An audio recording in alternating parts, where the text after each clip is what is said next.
और आज के सैंपल लिया था तो क्यों 500 का, सॉरी 5 लाख का लिया था, ज्यादा ले लेते। तो आप क्या माहौल बनाने के लिए बैठे थे क्या भारतीय जनता पार्टी का? क्या आपने भारतीय जनता पार्टी का माहौल बनाने के लिए क्या भारतीय जनता पार्टी के साथ आप मिलकर बीजेपी का एग्जिट पोल दिखा रहे थे क्या? आप कह रहे नहीं 100 सीटें 60 सीटें कम रहेगी। अरे 60 सीटें कम होती है क्या? कमाल की बात कर रहे हैं आप ही प्रदीप जी। और आज आप आके कहते हो कि नहीं हम रोने लगे। आप क्यों रोने? बीजेपी हार रही इसलिए रो रहे क्या? किस बात की तकलीफ है आपको? बीजेपी के हारने की तकलीफ है क्या? बता दीजिए आप। अनुराग जी मैं आपकी तकलीफ समझ सकता हूँ। मैं आप मेरी बात सुन लीजिए, अपनी समझिए। यदि ऐसा होता तो तेलंगाना में, कर्नाटक में, हिमाचल प्रदेश में, दिल्ली के विधानसभा चुनाव से लेकर मैं आपसे सवाल पूछ रहा हूँ। आपने तो 400 पार कर दिया था। मैं यही जवाब दे रहा हूँ। मैं कहाँ जवाब दे रहा हूँ? आप तेलंगाना भाग रहे हो। मैं आपसे पूछ रहा हूँ राष्ट्र की बात, लोकसभा की बात पूछ रहा हूँ। आपने लोकसभा में 400 पार बीजेपी को किया था, उसका जवाब दीजिए। आप तेलंगाना मत जाइए। आप आपने जो कहा कि बीजेपी का माहौल बनाने के लिए ये किया था क्या? तो क्या जब हमने कांग्रेस या विपक्षी पार्टी को जीतते हुए दिखाया था एग्जिट पोल में, तो क्या उस समय उनका माहौल बनाने के लिए किया था? आप इसको इस तरह से लेते हैं एग्जिट पोल को? थोड़ी सी मैं एग्जिट पोल को इस तरह से लेता हूँ कि आप थोड़ा सा बड़ा दिल कैसे कर लूं? आप नहीं आप बड़ा दिल कैसे? पूरे राष्ट्र को गुमराह कर रहे हो। कह रहे मैं बड़ा दिल कर लूं। आपने कितने लोगों को फायदा पहुंचा दिया इस बार में? हमने क्या कहा था? ये 400 पार इसलिए दिखाया जा रहा है जिससे शेयर मार्केट बढ़ जाए। जो बीजेपी के कुछ लोग हैं अपना शेयर मार्केट में पैसा कमा ले, उसका माहौल आप बना रहे थे क्या? क्या अनुराग जी? आप अपनी गलती को मानिए। आप गलती को मानिए कि आप इस तरह के वो देते हैं जिससे राष्ट्र में लोगों में गलतफहमी फैलती है। तो आपने इतना बड़ा ये आप इसको मानिए अपनी गलती को। आप इधर उधर की बातें मत कीजिए बस। अनुराग जी सुन लीजिए, पहले आपने कहा बीजेपी का माहौल और बाद में आपने स्टॉक मार्केट का माहौल। देखिए दो चीज आप बदल रहे हैं अपनी बात से। मैं पहले ही कह चुका हूँ कि हमारी गलती हुई है उत्तर प्रदेश में, महाराष्ट्र में और वेस्ट बंगाल में। आप वापस वहीं पर ही जा रहे हैं। मैं पहले कह चुका हूँ इस बात को। उद्धव ठाकरे की पार्टी जो शिवसेना यूबीटी है, शंख बजाते हुए और जश्न मनाते हुए महाराष्ट्र में अपनी परफॉर्मेंस से महाविकास आघाड़ी में उत्साह है इस वक्त। और जल्दी से राजीव रंजन जी, सबकी नजरें आपकी पार्टी पर टिकी हुई है। आप पर कितना भरोसा करें और आपको अपने नेता पर कितना भरोसा, ये भी बता दीजिएगा। पूरा भरोसा है और भरोसा तो जनता ने किया है। नीतीश कुमार जी की करिश्माई छवि एक बार फिर बिहार की जनता ने यकीन किया है, अपना आशीर्वाद दिया है और ये साबित किया है कि जिस अलायंस के वो चेहरे होते हैं उसको बिहार की जनता आंख मूंद कर अपना आशीर्वाद देती है। पहली बात। दूसरी बात, देश में तीसरी बार नरेंद्र मोदी जी के नेतृत्व में जो बनने वाली सरकार है, भारत हिंदुस्तान की आजादी के बाद भारत के संसदीय इतिहास की असाधारण घटना है।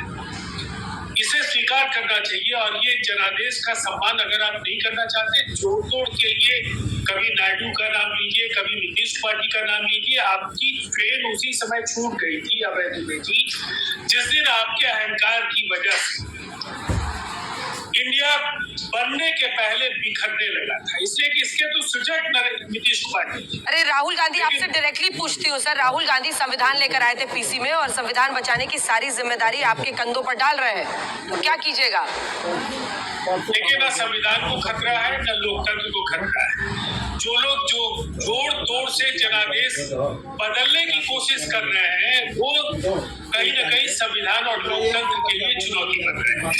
इसीलिए ऐसे जोड़ तोड़ के बजाय इस जनादेश ने दोनों के लिए संदेश दिया है। जोड़ तोड़ क्या मतलब? फोन आ चुका है क्या नीतीश बाबू को? फोन आया क्या? आप कह रहे हैं जोड़ तोड़ करने की बात, तो क्या फोन आ चुका है क्या नीतीश बाबू को? देखिए, एक इस बात को यकीन के साथ मैं आपको कह सकता हूं, एनडीए के साथ नीतीश कुमार जी है और सरकार में शामिल भी हम लोग होंगे। 5 वर्षों का जो रोड मैप है उसमें हम मिलकर के जो जनता से जो वायदे हैं वो पूरा करेंगे। किसी जोड़ तोड़ की योजना पर अगर कांग्रेस, समाजवादी पार्टी या पूरी इंडिया अगर ये लोग किसी योजना पर काम करते हैं तो भूखी खानी पड़ेगी। ये बड़ा जनादेश एक ठीक है, मुंह की खानी पड़ेगी, वो बोल रहे हैं मृत्युंजय जी। उसके बाद से मैं आ रही हूँ, वाजपेयी जी आज बहुत खुश है क्योंकि उनका स्ट्राइक रेट 100% रहा है चिराग पासवान का बिहार में। अभी तो चुनाव परिणाम भले आए हो, लेकिन अभी तो खेल शुरू हुआ है, खेल अंत नहीं हुआ है। 4 ही ना मिला आने वाले दिनों में अभी तक तो 4 ही मिला है रुझान। अभी 4 मिला है तो कंधा देने के लिए 4 ही काफी है, ये आप जान लीजिए। तो जिस सरकार के खिलाफ लड़ाई लड़े मजबूती के साथ, तो उसका परिणाम भी दिख रहा है।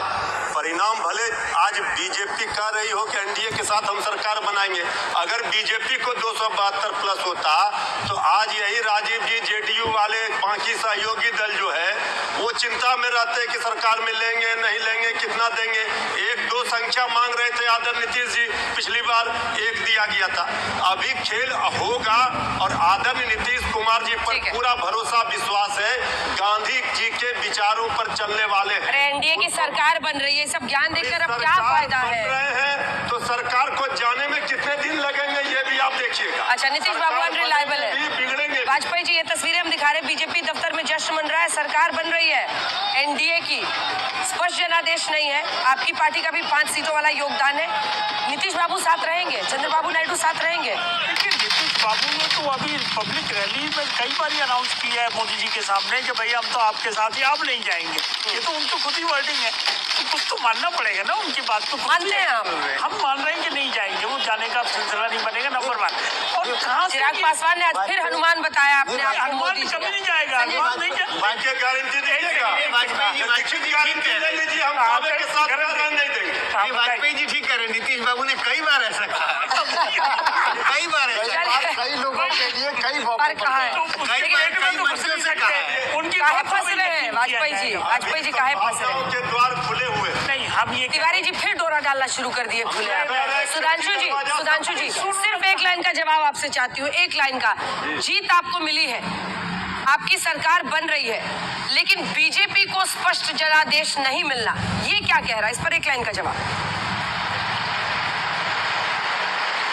देखिए, तीसरी बार प्रधानमंत्री जी के नेतृत्व में हमारे गठबंधन को स्पष्ट बहुमत मिला है, भारत के इतिहास में ऐतिहासिक। और एक लाइन कह दूं, भदौरिया जी बहुत बोल रहे थे प्रदीप गुप्ता से, तो अभी अखिलेश जी बोले थे कि मेरा पर्सनल सर्वे की 79 सीटें आ रही हैं, तो किसको बेवकूफ बना रहे थे, जनता को या कार्यकर्ताओं को? पहले बोलो ना कि हमारा जो पर्सनल सर्वे था और या तो वैसे तो गलत राहुल था गांधी या ने वो भी 295 सीटें जवाब कही थी इंडिया गठबंधन को, लेकिन सब अपना भूल जाते हैं, दूसरे का याद दिलाते हैं। ये सबके लिए लागू होता है। हल्ला बोल में इतना ही। कुछ ही देर में भारतीय जनता पार्टी के दफ्तर में जश्न की तस्वीरें आ रही है, वहां आपको लिए चलेंगे, देखते रहिए आज तक।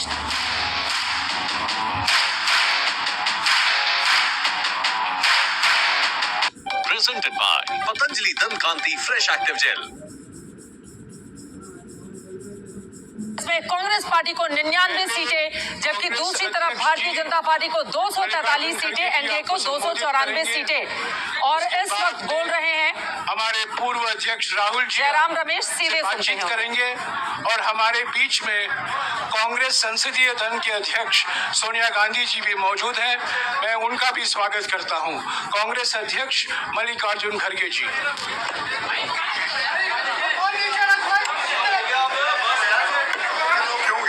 इसको नहीं डाला शायद।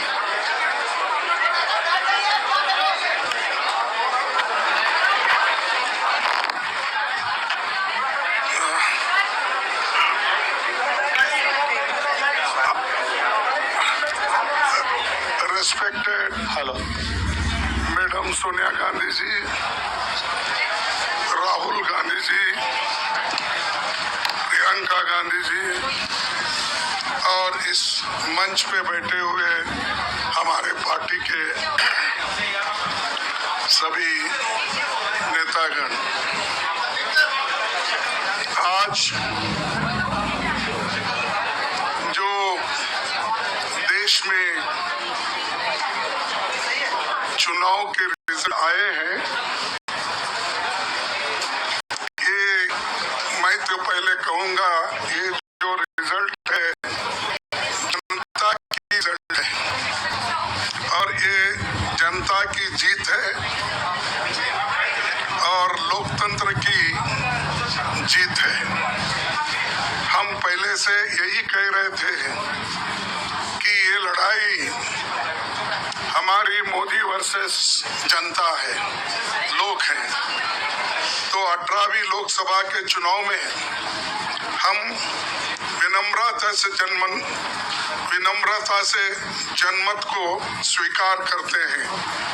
इस बार जनता ने किसी एक दल को पूर्ण बहुमत नहीं दिया, खासकर सत्ताधारी दल भाजपा ने एक व्यक्ति एक चेहरे के नाम पर वोट मांगा।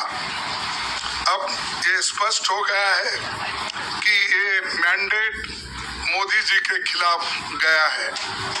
ये उनकी राजनीतिक और नैतिक हार है। जो व्यक्ति बार बार अपने नाम से ही हर जगह वोट मांगते थे, उनकी ये बहुत बड़ी हार है और नैतिक दृष्टि से ये तो उनको बहुत बड़ा नुकसान हुआ है।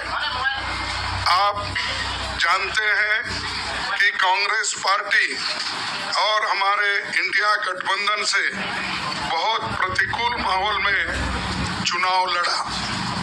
सरकारी मशीनरी ने कदम कदम पर अवरोध डाला, बैंक खाते सीज करने से लेकर तमाम नेताओं के खिलाफ अभियान चलाया।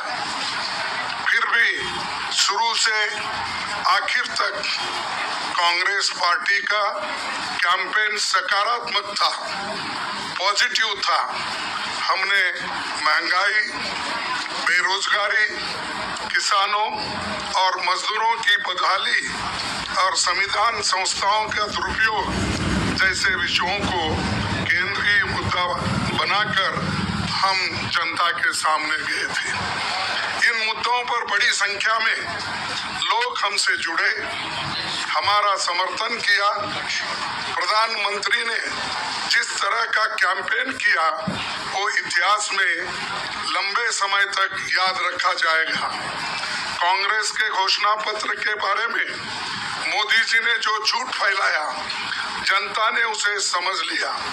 मैं इस मौके पर कहना चाहूंगा कि श्री राहुल गांधी जी की दोनों यात्राएं, भारत जोड़ो यात्रा और भारत जोड़ो न्याय यात्रा के दौरान लाखों करोड़ों लोगों को मिलना, लोगों की समस्याओं को सुनना और आगे चलकर उन समस्याओं का हल ढूंढना हमारे कैंपेन का आधार बना। हमने इसी को 5 न्याय और 25 गारंटी का नाम दिया और इसी के आधार पर हमने गारंटी कार्ड बनाया। हमारे कार्यकर्ता उसे लेकर घर घर पहुंचे और लोगों को संपर्क करे। इसके अलावा जो एक महत्वपूर्ण बात है वो भाजपा नेतृत्व की अहंकार की वजह से हुई। उन्होंने धीरे धीरे सारे संवैधानिक संस्थाओं के ऊपर गैर कानूनी तरीके से कब्जा करने की कोशिश की। फिर इनका उपयोग विरोधी दल के खिलाफ करने लगे। जो दब गया उसे दबा के अपने तरफ लिया, जो नहीं दबे उसकी पार्टी को तोड़ दिया, नहीं तो फिर जेल में डाल दिया। लोगों को ये विश्वास हो गया था कि मोदी जी को एक मौका और मिला तो अगला हमला संविधान पर सीधा होगा और लोकतंत्र पर होगा। इसीलिए लोगों को इसके प्रमाण नए संसद सत्र के साथ ही दिखेंगे। खुशी इस बात की है कि भाजपा इस षड्यंत्र में अब सफल नहीं हो पाएगी। मैं इस अवसर पर सीपीपी चेयरपर्सन श्रीमती सोनिया गांधी जी, हमारे लोकप्रिय नेता राहुल गांधी जी, प्रियंका गांधी जी का विशेष मैं धन्यवाद करना चाहता हूं। और इन्होंने दिन रात बराबरी से पूरे देश में कैंपेन किया और हमें एक मजबूत स्थिति में पहुंचाने के लिए भारी मदद इन्होंने की। और मैं ये कहूँगा कि इनके वजह से हमको बहुत बड़ा प्रोत्साहन देश में मिला और आज ये स्थिति जो बनी है उनके वजह से बनी। और हमारे करोड़ों कार्यकर्ता जो है देश में, उन्होंने भी हमारा साथ दिया, इसीलिए मैं बहुत बहुत उनको धन्यवाद देता हूं। आखिर मैं इंडिया गठबंधन के अपने सभी साथियों और शुभचिंतकों का धन्यवाद करता हूं। सभी एक साथ मिलकर एक स्वर में रहे, सभी ने मिलकर प्रचार किया और एक दूसरे की मदद की। हमारे हजारों लाखों कार्यकर्ताओं ने अच्छे तालमेल के साथ काम किया। आप सभी का धन्यवाद। अभी हमारी लड़ाई अंजाम तक नहीं पहुंची है। हम सबको आने वाले दिनों में इसी तरह लोगों के अधिकारों के लिए, संविधान की रक्षा के लिए, लोकतंत्र के बचाव के लिए, देश की तरक्की के लिए, सीमाओं पर सुरक्षा के लिए लड़ते रहना चाहेंगे। हमें सुनिश्चित करना होगा कि संसद सुचारू रूप से चले, विपक्ष के मुद्दों को प्राथमिकता मिले, संसद में उन पर बहस हो। आने वाले दिन महत्वपूर्ण होंगे। हम आपसे बात करेंगे जब कभी भी मौका मिले। आप सभी को मेरा धन्यवाद और आपका साथ भी हमको रहा और हमने चुनाव में भी जहाँ हमको जितना हो सकता है वो साथ आपने दिया, इसलिए आप सभी को भी मैं धन्यवाद करता हूँ और सभी को नमस्कार। शुक्रिया खड़गे जी। मैं राहुल जी से गुजारिश करूंगा वो आपको संबोधित करें।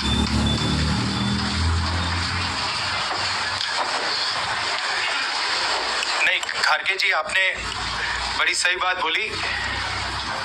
जहां तक आप हमारी मदद कर सकते थे उसी लेवल तक मदद की। देखिए, ये चुनाव इंडिया गठबंधन और कांग्रेस पार्टी सिर्फ एक राजनीतिक दल के खिलाफ नहीं लड़ी थी। ये चुनाव हम बीजेपी एक राजनीतिक दल, हिंदुस्तान के इंस्टीट्यूशंस, हिंदुस्तान का जो पूरा गवर्नेंस का स्ट्रक्चर है, इंटेलिजेंस एजेंसीज, सीबीआई, ईडी, ये सब आधी जुडिशरी, इन सब के खिलाफ हम लड़े थे, क्योंकि इन सब संस्थाओं को, इन सब इंस्टीट्यूशंस को नरेंद्र मोदी जी ने और अमित शाह जी ने कैप्चर करा, धमकाया, डराया। प्रेस की तो मैं बात करता रहता हूं, आपको मतलब काफी बार कहा है कि आपका भी रोल रहना चाहिए, और उस रोल को काफी लोगों ने किया, काफी लोगों ने खुल के किया, काफी लोगों ने छुप के किया, और आपके इमोशंस कहाँ थे हमें मालूम है। लड़ाई संविधान को बचाने की थी, कॉन्स्टिट्यूशन को बचाने की थी। और मैं आपको सच बताऊं तो मेरे माइंड में था पहले से, जब इन्होंने हमारा बैंक अकाउंट कैंसिल किया, जब चीफ मिनिस्टर्स को जेल में डाला, पार्टियां तोड़ी, मेरे माइंड में था कि हिंदुस्तान की जनता अपने संविधान के लिए एक साथ खड़ी होकर लड़ जाएगी, और यह सच साबित हुआ। मुझ में भरोसा था, और मैं हिंदुस्तान की जनता से, इंडिया गठबंधन के पार्टनर्स से, कांग्रेस पार्टी के हमारे सब नेताओं और बब्बर शेर कार्यकर्ताओं से दिल से धन्यवाद करना चाहता हूं। आपने संविधान को बचाने का पहला और सबसे बड़ा कदम ले लिया है। कांग्रेस पार्टी ने इस चुनाव में, कांग्रेस पार्टी के सब नेताओं ने 2-3 चीजें की। सबसे पहले हमने इंडिया गठबंधन के पार्टनर्स की रिस्पेक्ट की, उनकी जो विशेष थी उनको हमने साथ लिया, और आपने देखा होगा कि जहां भी गठबंधन लड़ा। तो स्वागत है आपके साथ, मैं हूं चित्रा त्रिपाठी। मौजूदा वक्त में इस वक्त राजधानी दिल्ली में बीजेपी हेडक्वार्टर में मेरी मौजूदगी है, जहां पर कुछ ही देर के बाद प्रधानमंत्री नरेंद्र मोदी आने वाले हैं। आपको बता दें, सड़कों पर इस वक्त भारतीय जनता पार्टी के कार्यकर्ताओं की भारी भीड़ देखने को मिल रही है और वहां पर पटाखे छोड़े जा रहे हैं ढोल नगाड़ों के साथ। पीएम के स्वागत के लिए बीजेपी की तैयारियां यहां पर पूरी हो चुकी हैं। ये बात सच है कि 400 पार वाले नारे के साथ भारतीय जनता पार्टी ने जो बड़े बड़े दावे किए थे उसमें कामयाबी नहीं मिली, लेकिन दूसरी तरफ ये बात भी सच है कि 10 सालों की सरकार रहने के बाद एक बार फिर से एनडीए गठबंधन की सरकार बनती हुई दिखाई दे रही है। इंडिया गठबंधन एनडीए के पास तक आता हुआ दिखाई नहीं दे रहा है। 300 के आसपास यहाँ पर अभी तक की जो सीटें निकलकर सामने आई हैं, तकरीबन 240 के ऊपर बीजेपी लगातार बनी हुई है और 300 के आसपास एनडीए गठबंधन का आंकड़ा यहाँ पर दिखाई दे रहा है। जबकि कांग्रेस पार्टी जिसने सैकड़ा छू लिया है आंकड़ों में, लेकिन बहुमत के लिए जो 272 का आंकड़ा चाहिए वो किसी भी एक पार्टी को फिलहाल नहीं मिला है। लेकिन भारतीय जनता पार्टी 240 के ऊपर सीटें लाकर सबसे बड़ी पार्टी बनती हुई दिखाई दे रही है। बड़ी खबर इस वक्त ये है, प्रधानमंत्री नरेंद्र मोदी कुछ ही देर में बीजेपी हेडक्वार्टर पहुंचने वाले हैं। जश्न की यहाँ पर तैयारियां हैं, अलग अलग जो तस्वीरें निकलकर सामने आ रही हैं वो भी आप तक हम लगातार पहुंचा रहे हैं। आपको बताते चले कि 10 सालों की सरकार रहने के बाद ये पहला मौका है पंडित जवाहरलाल नेहरू के बाद जब कोई चेहरा अपने बलबूते यहाँ पर सरकार बनाएगा और एनडीए की जीत के साथ ही भारतीय जनता पार्टी के खेमे में खुशी भी है तो एक तरफ मायूसी भी है। और इस वक्त हम सीधे रुक कर लेते हैं, श्वेता सिंह मेरे सहयोगी जुड़ गई हैं सचिन पायलट से, वो इस वक्त बातचीत करेंगी। श्वेता। शुक्रिया चित्रा, वापस आपके पास लौटती हूँ मैं। लेकिन इस समय कांग्रेस नेता राजस्थान के उप मुख्यमंत्री रह चुके सचिन पायलट हमारे साथ जुड़ रहे हैं। राजस्थान में बड़ी कामयाबी कांग्रेस पार्टी की तरफ से हासिल की गई है और हम बड़ी बात इसमें यह भी समझ रहे हैं कि जो अपने गठबंधन पार्टनर्स के साथ केवल अगर हम कांग्रेस की बात करें तो 8 सीटें, और 8 में से सचिन अगर मैं गलत नहीं हूं तो करीब करीब 6 ऐसे लोग हैं जो सीधे तौर पर सचिन पायलट के साथ जिनका नाम जुड़ा रहा, जिस पर काफी मेहनत भी सचिन पायलट ने की। नहीं, पहली बात तो मुझे लगता है कि जो जनादेश अब तक सामने आया है वो बड़ा स्पष्ट है कि लोगों ने एनडीए गठबंधन की जो सरकार रही उसको एक तरह से नकारा है। आंकड़े अभी और आ रहे हैं, काउंटिंग खत्म नहीं हुई है, लेकिन राजस्थान में भी जो बहुमत उम्मीद करते थे भाजपा, पिछली बार हमको एक भी सीट नहीं मिली थी, इस बार हम लोगों को वहाँ हमारे गठबंधन को 11-12 सीटों में हम लोग जीत रहे हैं। तो इसमें उम्मीदवार सभी की होते हैं श्वेता, जो किसी एक व्यक्ति के नहीं है। हमारी पार्टी वहाँ जीती है, लेकिन मुझे खुशी है कि विधानसभा के चुनाव के हार के बाद 4 या 5 महीने के अंदर जनता ने बड़ा एक स्पष्ट और एक दमदार संकेत दिया है पूरे देश को, और मुझे बड़ी खुशी है कि हम लोगों का जो परफॉर्मेंस है वो पहले से बहुत बेहतर रहा। और बीजेपी की सरकार को लोगों ने बहुत सारे जो दावे किए गए 300, 400, 500 के, उसको नकारा है, और जो अहम और अहंकार की राजनीति एक तरह की उनकी पहचान बन गई थी, उसको जनता ने सिरे से खारिज किया है। नहीं, लेकिन अगर हम एक ऐसे राज्य की बात कर रहे हैं जहां पर लगातार 25 की 25 सीटें बीजेपी जीतती रही, उस समय 2024 के चुनावों में ऐसा क्या अलग रहा कि कांग्रेस ने इस तरीके से वहां पर वापसी अपनी इतनी सीटों पर कर ली?